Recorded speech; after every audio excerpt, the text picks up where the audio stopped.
I'm going to do the section that talks about the inspections and them coming into house to do your inspections. I was volunteered to do the inspection, I don't know which, but the test inspection happened at my office. So I'm going to go through the process with you a little bit. The first thing you're going to get is this wonderful letter from the state.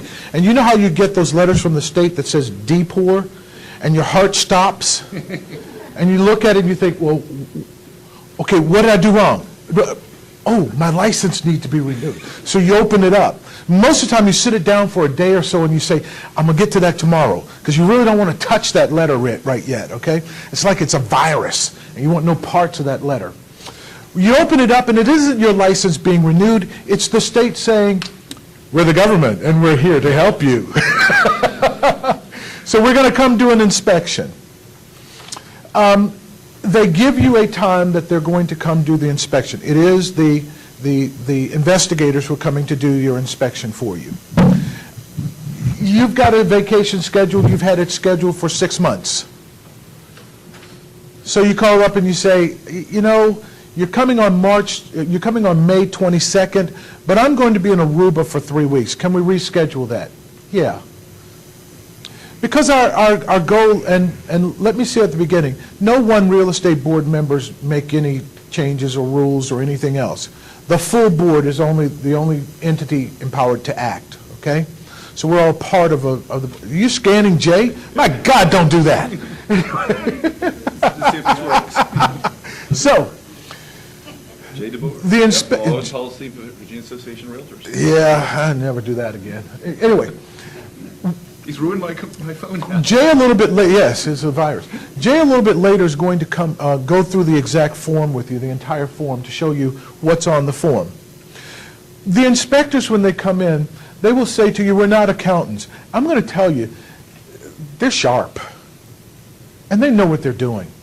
Valerie Matney's here in this area, is the chief in this area. Valerie is sharp. Amy also met up in the Richmond area. Amy Chappell is sharp. Judy up in Northern Virginia, whew, they know what they're doing, okay? When you open up your office and they come in, the first thing they're going to go to, let me give you a little advice first. Who has a policy and procedures manual inside of their offices? My God, please every hand go up, okay? Okay, this is one of the legs, guys. Any event, here's the deal. You as a supervising broker or the principal broker should have a policy and procedures manual to make this process go smoother and easier for you. Have a policy and procedures manual that you mark up. That's your investigative manual. When Jay goes through the forms, they'll tell you what they're looking for. And they'll say, okay, what is your policy on training? Well, my policy is da-da-da-da. Show me in your policy manual. Flip in your policy manual to the tag page that says training. Here it is. You'll make your life so much easier if you do that. It shouldn't be confrontive. It shouldn't be a system where it is adversarial. Please don't make it adversarial. By making it adversarial, you're just hurting yourself. One of the regs also says that you have to cooperate with the board. So do not make it adversarial. Bad adversarial, okay? When they're going to take a look at your wall to see where that your branch office or your main office license is there. And if it's not the main office but a branch office, that you've got a list of the licensees who are in your office. They're going to go through and say, okay, show me your contracts. Now, again, make your life easy for yourself, because the contracts that they really want to see are those forms that you're holding escrows on. So make a list of all of your contracts that you've got currently pending, and put on that list what you have that you're holding escrows on and how much those escrows are. The investigator can go through and say, open your pending file and go through and pick out files. They'll pick out 3 or 4 files that they're going to follow through to look at and say, okay, when was the contract ratified? When was the earnest money deposited? who are the parties involved. Okay? They can do the same thing with closed. And it's an idea of just a sampling to see, because if you're doing a sampling right, pretty much you should be doing it all right. Now, I will tell you, I did make some suggestions to the investigators when they were going through looking at the files, and sorry, but I told them the truth. They looked and they said, Amy actually said, oh, I'm going in when I opened my files, and it was nicer for me because it was the test.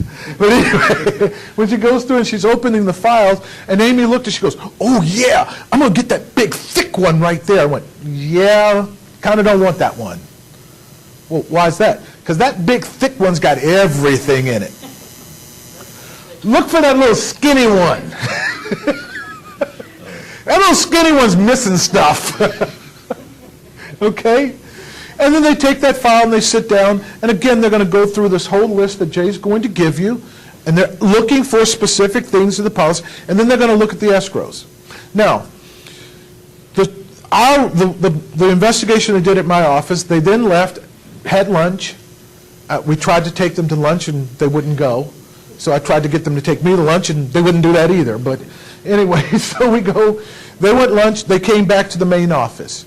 And at the main office, they said, okay, now, by the way, supervising brokers, you do realize that if you have property management in your office, you are also responsible for those rental units and that property management that's in your office. Yes, you may have a property manager and a head of property management who reviews all of your files and cases. Yeah, right.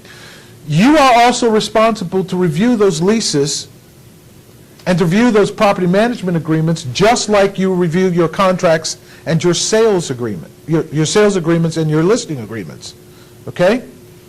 So they're going to go pull those files from those property management, those rental units too, and they follow them through.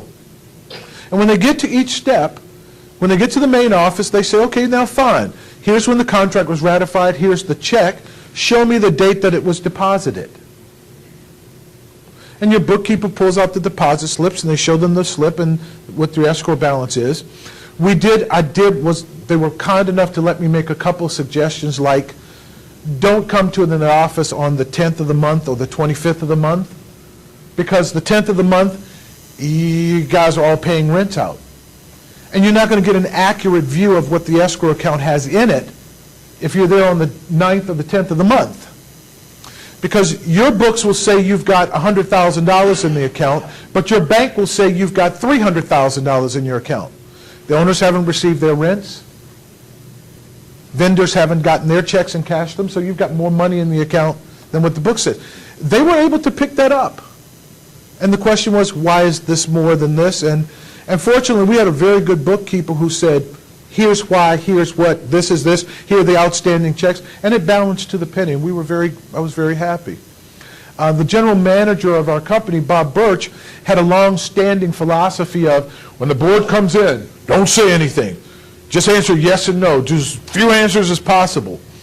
And I thought it was funny because Helen was sitting next to me, and they asked him questions, and Bob said yes. And they said, now, what about this? And then Bob just started running off. And Helen kicks me on the leg going, yeah, you can't do that yes-no thing. It doesn't work. But be cooperative.